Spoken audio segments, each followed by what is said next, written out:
tere! Täna ma sooviksin teiega rääkida ühtedest asjadest, mis mind väga vaimustavad. Ja nendeks asjadeks on uinuvad roosid. Ma ise avastasin need kusagil paar aastat tagasi, kui nad ei olnud veel nii populaarsed. Ja alguses olin üllatunud küll, et mõtlesin, et kuidas see võimalik on, et päris roos säilib kuni aasta aega ilusana. Aga tegemist siis ongi, et see ei ole mitte kunstroos, vaid on päris roos, mis on mingisuguse eriainega töödeldud, nii et ta püsib ilus aasta aega. Ja mul on nüüd siin mõned vanemad, sellised, mis on juba ära närtsinud ja ma tahtsin teile näidata, et see roos oli tegelikult siin aluses sees, aga kuna see närtsis ära, see on 2020. aasta oktoobrist on see kollane roos. Ja nüüd mida ta hakkab tegema, kui ta vanaks saab, ongi see, et ta hakkab pudenema. Praegu ta hakkavad siit need kroonlehed lihtsalt pudenema. Ja praegu ta lähebki selliseks hästi kuivanuks. Aga ma tegingi nii, et see oli mul nagu siin enne, et ma lasin lihtsalt siia panna teist värvi roosi sisse.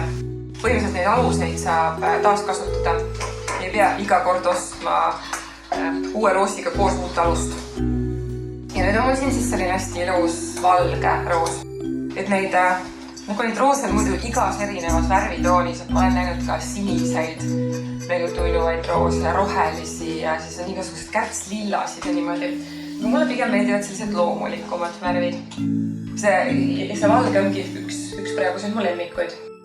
Nii, ja siis see roos vist pidas mul ka aasta aega vastu, see on nüüd ka see, mis ma pean ära viskama. Aga see oli ka päris suure valguse käes.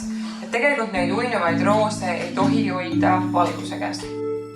Nad võiksid olla kuskil laua peal, aga mitte näiteks aknalaua peal või nagu sa saavad otsest valgust. Nad võiksid olema nii, et nad ei saa otsest valgust. Need kahjuks on mul läbi, ma pean need ära viskama.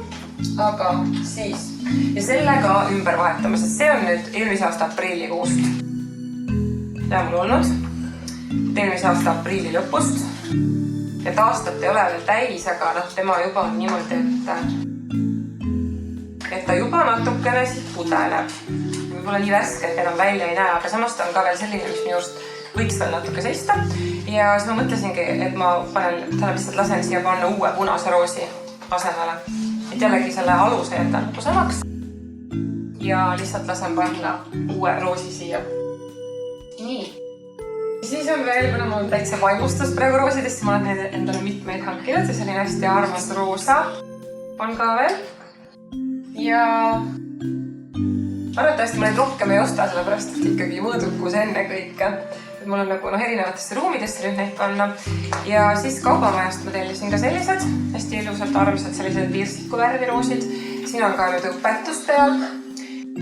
Päris roosid, mis säilivad värskena aasta. Ära kasta roose, väldi otsest päikesevalgust, kasuta ainult siseruumides, tolm eemalda õrnalt, ära aseta midagi lillede peale, lilled on õrnad, ära eemalda lilli vaasist. Nii, et sellised armsad roosid on siis siin. Aitäh vaatamast ja kohtumiseni järgmises videos.